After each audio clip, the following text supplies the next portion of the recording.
செவ்வாய்க்கிழமையில் உடன் பிறந்தவர்களோடு இதை மட்டும் செய்து விடாதீர்கள், பிறகு யார் தடுத்தாலும் முடியாது. செவ்வாய்க்கிழமை என்றாலே எல்லோருக்கும் நினைவில் வருவது முருகன்தான். அதே போல செவ்வாய்க்கிழமை முருகனை வழிபடுவது சிறப்பு.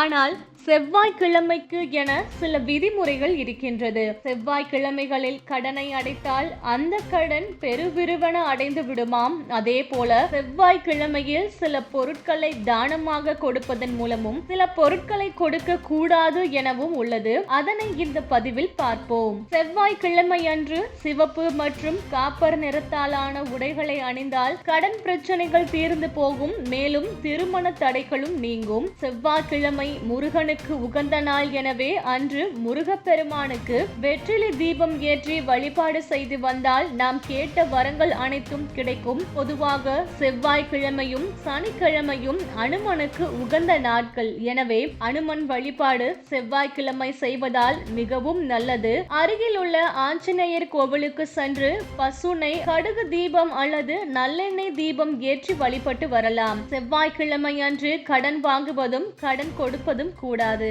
செவ்வாய்க்கிழமை அன்று எண்ணெயை தானமாக கொடுக்கலாம். மேலும் மண்ணாலான பொருட்களான அகல்விளக்கு போன்றவைகளை தானமாக கொடுக்கலாம். கோதுமை, வெல்லம், காப்பர் பொருட்கள், பச்சை கோதுமை போன்றவற்றை தானமாக கொடுப்பது சிறந்தது. செவ்வாய்க்கிழமை அன்று வீட்டிற்கு கல்கண்டு, கடலை போன்றவைகளை வாங்கி வருவது நல்லது. செவ்வாய்க்கிழமை அன்று அனுமன் வழிபாடு செய்யும் போது ஆரஞ்சு நிறத்தாலான லட்டுவை பிரசாதமாக கொடுக்கலாம். செவ்வாய்க்கிழமை அன்று பூமி தேவனை வழிபட்டு சொந்தமாக நிலம் மற்றும் வீடு வாங்க வேண்டும் என்று வழிபாடு செய்யலாம். செவ்வாய்க்கிழமை அன்று முடி வெட்டக்கூடாது.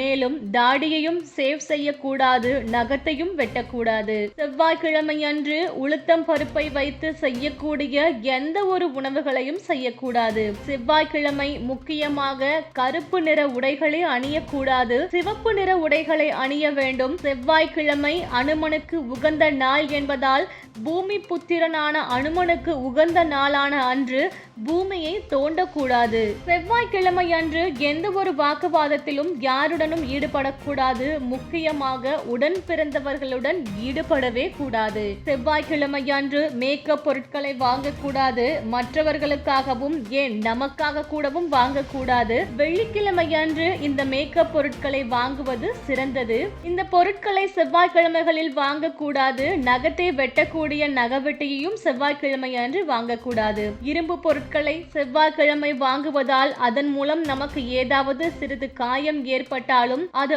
ஆறுவதற்கு பல நாட்கள் எடுக்குமாம். அதனாலேயே செவ்வாய்க்கிழமை இரும்பு பொருட்கள் வாங்கக்கூடாது என்றும் கூறுகிறார்கள்.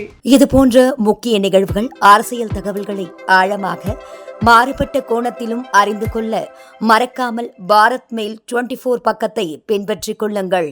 உங்கள் ஒவ்வொரு ஆதரவும் இது போன்ற பல நிகழ்வுகளின் பின்னணியை அறிய உதவும்.